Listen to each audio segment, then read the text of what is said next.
Hey everyone, my name is John Dominguez. I'm a clinical psychologist with Meridian Psychiatric Partners. If you find me familiar, it may be that you saw one of the first four videos of this series. Today I'll be presenting the fifth, establishing a healthy relationship with our emotions.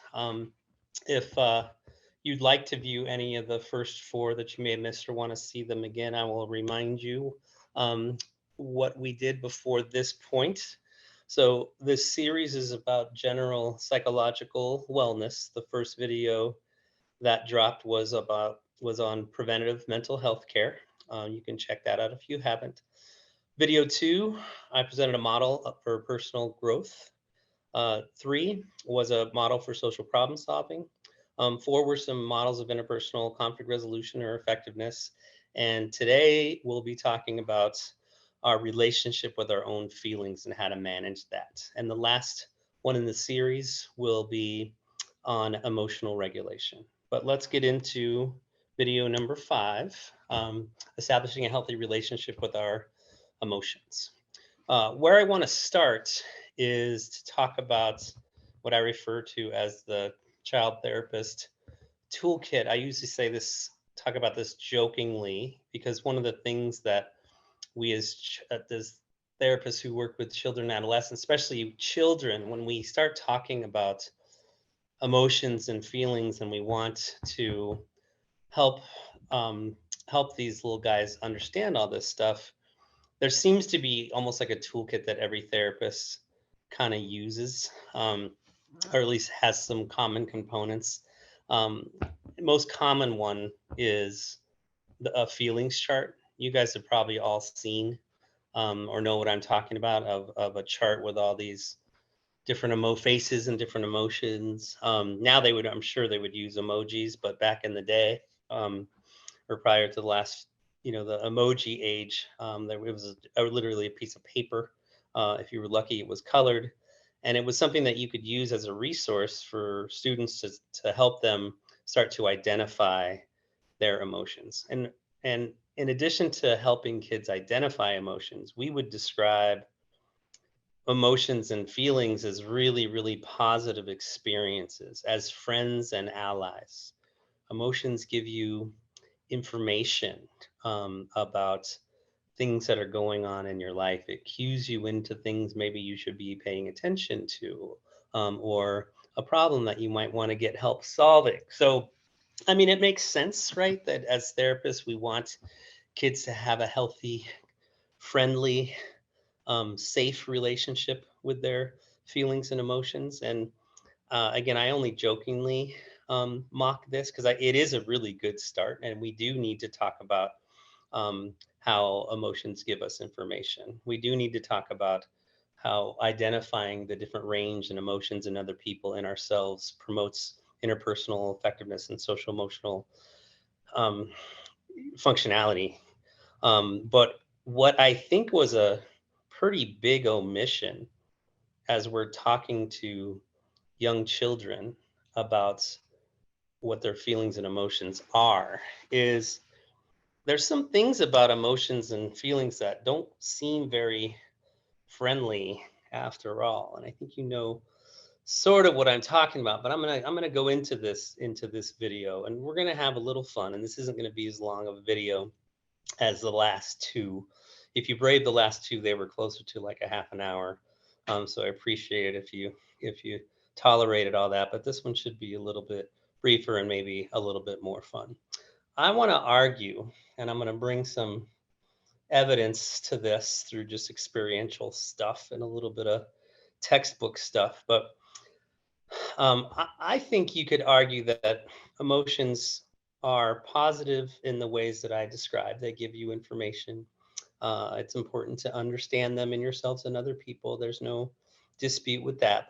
But I think emotions and feelings can also be deceptive and misleading and subjective and short-sighted, and sometimes, as I put on the bullet, sometimes they can be pretty crazy, like downright nuts.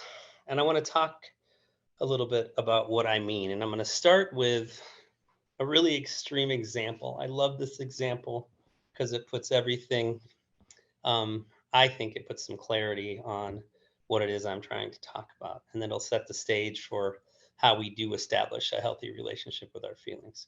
So you don't need to love horror movies to kind of go through this example with me. But this horror movie example I use with probably every single one of my clients and every single one of the therapists that I've supervised and trainees that I've supervised. And where how I want to talk about the example is I want you to imagine that you are sitting in here in my office with me. I'm obviously by myself right now talking to a computer. I always love when I'm doing that. But pretend that you're in my office with me right now. And for whatever reason, I decided that I wanted to show a really scary movie. I don't know what would the relevance of that would be, but just work with me. It's a hypothetical. It's like, so we're in my office, and I chose what I thought was a really scary movie, not like a cheesy like slasher film that's more of like a comedy. I'm talking like one of those movies that really gets your blood pumping and can really, really gets you um, like really heightens your fear arousal. That's really what I'm talking about. I'll do this a lot with my hand, and that's to signify kind of the optimization of the emotional arousal. And in the horror movie example, the emotion that we're arousing is fear. So imagine we're in my office, we're watching this really good scary movie, and imagine we're at a point or the point in the movie that's the most climactic. Okay, maybe the main character and the would-be killer are on a crash course. Maybe the music is leading up to this scary altercation between the two. The music's ramping, and maybe you can hear the killer breathing, and it's at that moment in the movie where our fear arousal again is maximized. We're gripping our chair handles, we're at the edge of our seats, we're as aroused from a fear perspective as we can be. And imagine if in that very second where our fear is maxed out, that somebody knocks on my door, my office door. Now, if we're human, I'm assuming that we are, if we're human, what will happen undoubtedly is there will be some type of huge startle response. It might be a shriek, it might be a jump out of the chair, it might be a dramatic shift in our bodies and our postures in response to this unbelievably scary knocking of the door.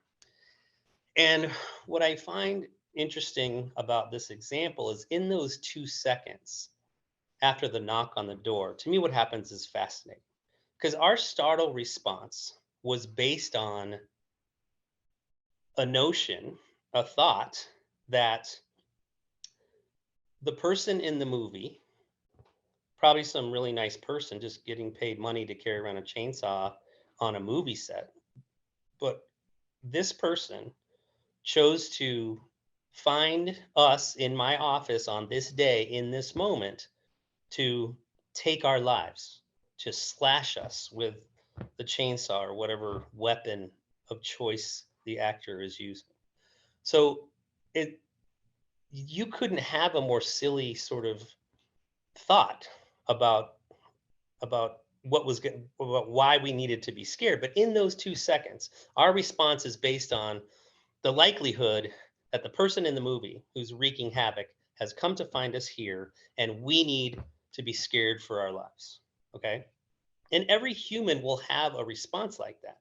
I just think it's funny that it's based on such what I think we can easily say is an irrational belief that we've been targeted by this actor who's going to now come and find us and kill us. Okay. But that's what the startle response is all about. It's all about this belief that this guy's coming after us. Okay. And the reason why we can leap, why we can jump to such baseless conclusions and like ridiculous conclusions is what's happening with us neurologically. So I'll save you guys the long neuroscience portion of this presentation. Most of you kind of already know what I'm talking about, but when we're highly activated emotionally, all of our brain activity is in the mid part of our brain where the emotional centers are, the amygdala, for example. And if our mid part of our brain is so highly activated, we're not able to access sort of the wiser parts of our brain, our frontal, our cortex. For example, it's kind of like it's offline.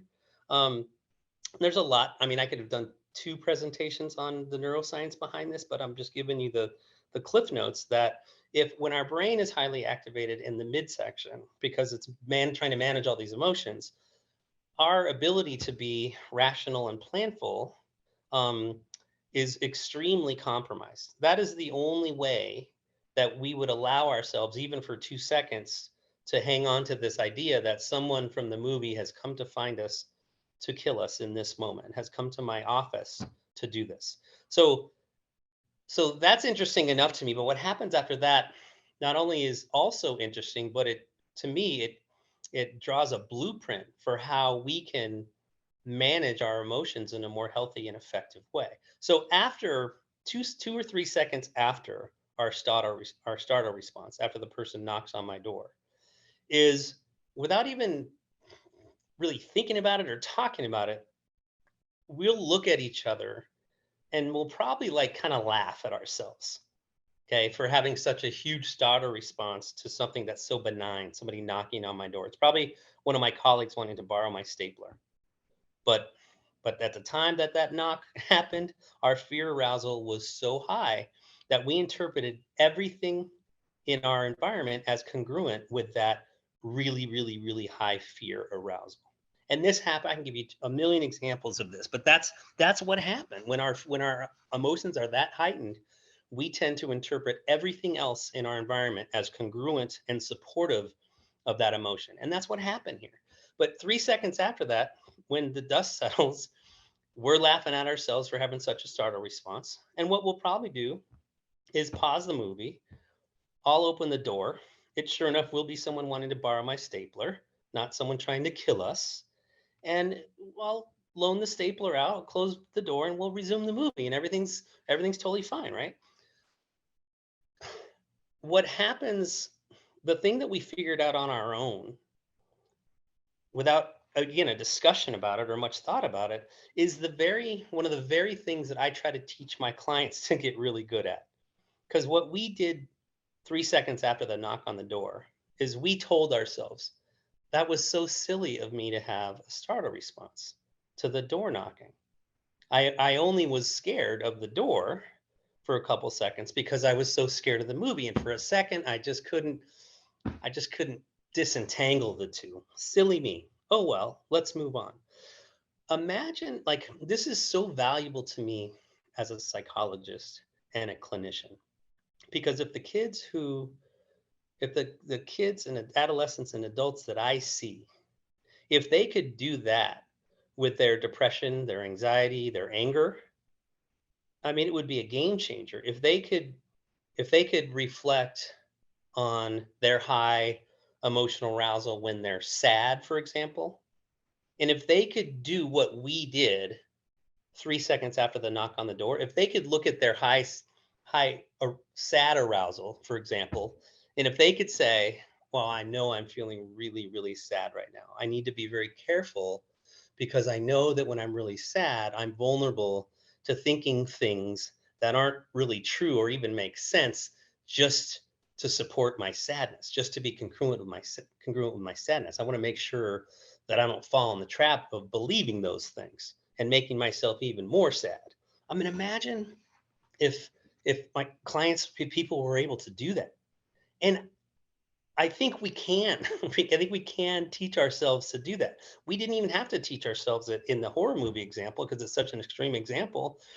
We basically, I mean, it almost came natural to us to be like, oh, the knock on the door has nothing to do with the movie. There was no reason for me to be scared about the knock on the door. I want people who feel panic, who feel real depression, anger. I want them to be like, I'm only feeling angry because of this. I want to make sure that I don't interpret everything else in my environment as supportive of anger. I want to make sure I don't fall in the trap of finding all these other things to be angry, sad, and anxious about because it's so natural and it happens all the time. So that's why I like this example, given that it's so extreme. And it tells us that we as humans we run the risk when our fear arousal is high to generate and embrace and believe thoughts that really don't, again, don't have a lot of merit, don't have a lot of evidence, just because it matches how we feel. And then now we're going to create a narrative about what's going on in our environment. That's not only is it going to be worse emotionally, it's not going to be true. It's not going to be realistic or accurate, like I said. So that's the horror movie. That's the horror movie example, and what an extreme version of what it can do in terms of what happens between our ears when our emotions get high. But this can happen. There are a ton of other examples of this. I can just think of just a couple at the top of my head. Almost is I remember about 20 years ago, I was working at a children's service agency outside of Boston. And the camp that I was located at was in New Hampshire. And so I moved to New Hampshire right after undergrad. And one of the first people I met, who was like a townie in New Hampshire, was a really nice guy. I started watching sports with him and we became friends. And he knew that I was a huge Miami Dolphins fan. And when the Miami Dolphins came to play the New England Patriots close by, he offered to take me. And I was so happy. I thought that was like the coolest thing that someone could do, take me to a Dolphin game. And by this time, he and I are pretty good friends. And as we're talking about, going to the game, it's probably like, a week away. He's like, I don't know if I need to tell you this, but the fans in New England are pretty psycho, especially where we're sitting. We're sitting in the cheap seats, way up high. And the people who sit up there, like this is they save all the money they have to on their season tickets. They are diehard fans. So Dominguez, I just want to remind you, like, don't show up to the game in your like dolphin colors and don't like embarrass me. Like you know, we're gonna get our butts kicked. I'm like, you didn't have to tell me that. I totally get it. I'm not gonna be one of those fans, you know. And sure enough, I didn't. I didn't dress in the garb, and I didn't. I wasn't screaming and yelling during the game. I was true to form, and I could tell. I mean, I understood what he meant when I was sitting in the crowd. These people were they were loud and they were drinking it, but they were really, really, really into the game. So, but no problems. It's like the game's almost over, and I've had no negative interactions with any fans. It's all been genial and kind and friendly. But towards the very end of the game, um, the Miami Dolphins, my team, basically they were down by 3 with like almost no time to go, and we had a fourth and long. And for those of you guys who don't care about football, it just means that we had one more chance to gain at least, I think it was fourth and 12. We had to get at least 12 yards on one play, or the game was essentially going to be over. They were going to get the ball back with enough time to run the clock out. So this is like a really, really, really important part of the game. And I'm thinking there's no way we're going to get this, and I'm going to be sad, and that sucks. But sure enough, lo and behold, that next play, it's a crazy play, but the quarterback throws it up about 15 yards downfield, and our Dolphin guy caught it between two defenders. It was a very, very improbable first down completion. And I was so excited that guess what I did? Well, guess what I didn't? What I didn't do is remember what my friend told me before about don't be an obnoxious, loud fan, or you're going to make yourself a target. I wasn't thinking that at all. All I was doing was basking in my high excitement arousal, and I lost all wisdom that I had. And so without a second thought, after the completion, I jumped up and did some version of yes or something like that, like what sports fans do when something really awesome happens. And immediately the guy behind me, whose face I never cared to turn around and look at, got me in a headlock. Okay. He's frustrated because he's angry about the play. And he's even more angry that some punk kid came to his stadium rooting for the other team. Luckily, the guy wasn't as crazy as I'm making him sound ultimately, because he held me in that headlock for about 3 seconds. It felt like 3 hours, but it was about 3 seconds. And he finally just kind of pushed me forward, not so much that I toppled over, but just enough to send a strong message, and said, "You're not effing worth it." Except he didn't say F, and he, enunciated the whole word. Again, I never looked back, but I learned my lesson. Okay. My point is, you probably already got it. Again, another case of high emotional arousal, and we just get dumber. I don't know how else to say it. I don't want to offend anybody, but that's just what happens. We just we are not able to access the kind of reason and critical thinking that we need to to be good problem solvers. So that was another that's another and excitement is a positive emotion. We shouldn't have to be worried about things like that, but we do, because things like that can happen. Luckily, the guy didn't follow through on hurting me really badly, but you could see how that could happen. And you get the point about even positive emotions can lead to us showing really really awful judgment when we're highly emotionally aroused. This is what I'm talking about when I talk about feelings can be dangerous. They can be deceptive. They can be misleading. They can be really, really, really subjective.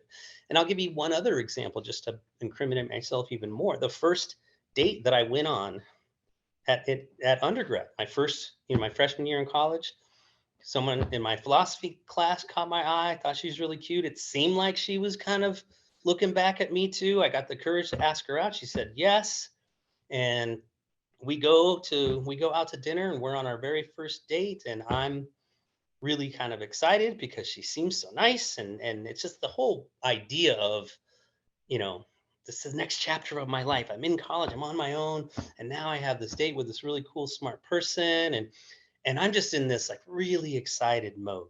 And the date starts out really nice, and again, my excitement level gets so high, I'm about to get really dumb, right? And I wish I was prepared for this, but I wasn't. But you know where the story's going, or I wouldn't be telling it.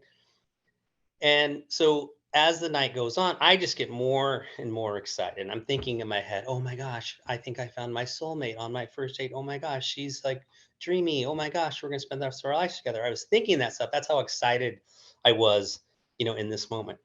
So what I found out late, there was no second date, by the way. I'll save you the suspense on that.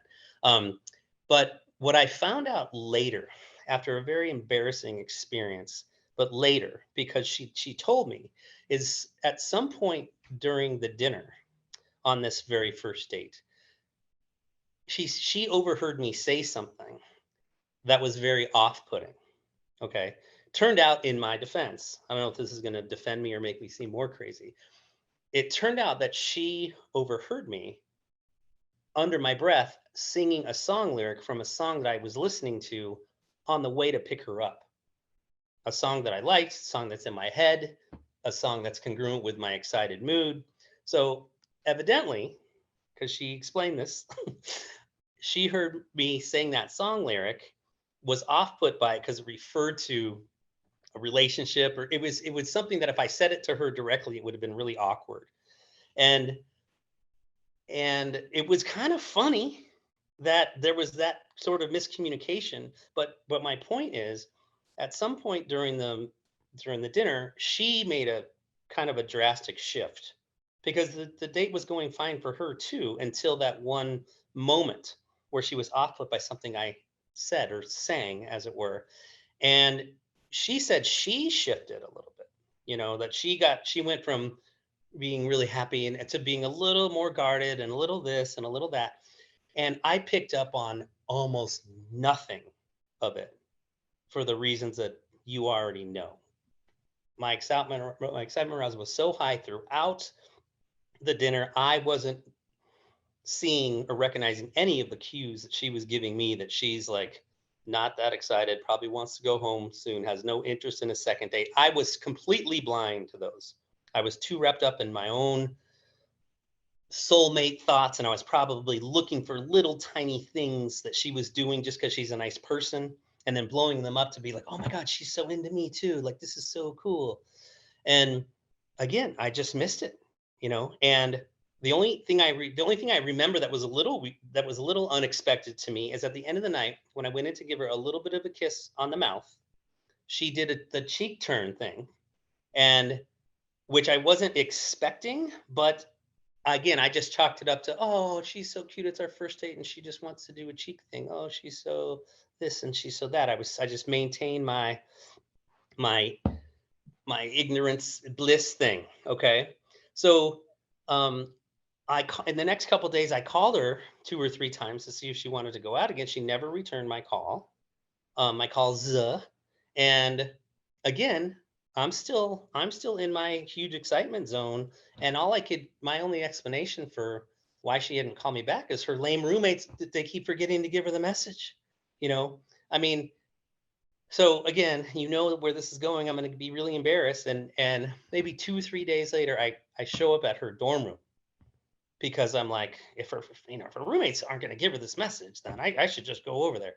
And she opens the door, and I'm expecting this like huge like reunion of like, oh my gosh, it's so good to see you. I was hoping you'd, stop by or something like that. And that is, of course, not what I got. It wasn't. I mean, she was sweet and she was kind, but the look on her face was not one of excitement to see me again. It was like, I don't know what you're doing here, and I'm really not loving that you're here. But and her one of her roommates is right in her hip pocket looking at her like, should I call security? And she's like, no, whatever. But that's actually when we talked, and that's when she explained why she didn't call me back. She was off put by this. And when I told her, oh my God, that was like a song lyric. I'm so sorry. This is so weird. That didn't make it right for her. I think that made her think that I was even more weird, but it didn't matter. Like we stayed friends, whatever. There was just a never second date. And no, it was not a soulmate thing.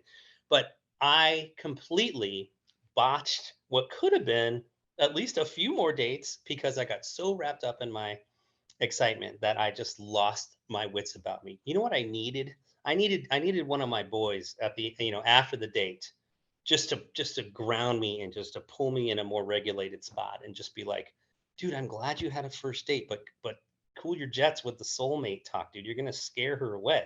I'm glad you had it for a good first date. I'm glad you're excited. I hope you have a second date, but just chill, dude. Take it one date at a time. You don't have to. This is a this is a this is a long game. Play the long game. Relax. That's what I needed. I need someone to just pull me back to earth, lower my arousal so I could still be sensible about this stuff. But that isn't what happened. And just another funny, embarrassing story to tell based on how cruel I think our emotions can be. So you get the points. Maybe I gave too many examples for too long, and I apologize for that. But I have fun with this particular video. So I do think that we have the information we need to have a healthy relationship with our emotions. I did want to underscore that there are things about our emotions that I want you to be, suspicious and cautious of. But if you are cautious, and if you get the takeaways, if you understand that when you're highly emotionally aroused, you're going to be vulnerable to having and believing irrational thoughts that are congruent with your emotion, and you need to be careful about blindly accepting those. That's the huge lesson. And how we do that is by getting ourselves more regulated. When we find ourselves in a high state of emotional arousal, even if it's a positive emotion like excitement, you're still vulnerable to having thought intrusions that are probably distorted and certainly biased toward the feeling that you're having. So keeping yourself more regulated and not letting your lows get too low emotionally or your highs get too high, that can still allow you to access the smarter part of your brain that can like weigh the good and the bad. I wish I was able to do that at the football game and my date. I wish I was able to say at my date, all right, things seem to be going pretty well, but I should probably like check her nonverbals to see how she's feeling, and I probably don't want to like overwhelm her by being too over the top, but I also don't want to seem like standoffish and uncaring, like some sort of rational, sensible way to try to manage that moment in a way that would be comfortable for her. But I didn't do that. So um, knowing that your emotions can be friendly and they can give you information and they can be our friends, but just also knowing what they're capable of doing. So just keeping that relationship managed by working on your self-soothing and self-regulatory strategies and relying on supports in terms of friends to help keep you grounded in a stable emotional place so that you don't get too high or too low. So all right, I'm kind of talking in circles now. I think you get the point. But thank you for attending to the 5th video in the series. Again, the final one will be about a model for emotional regulation. I hope you tune into that. But until then, be well, and I hope to be seen by you again. Thank you guys very much.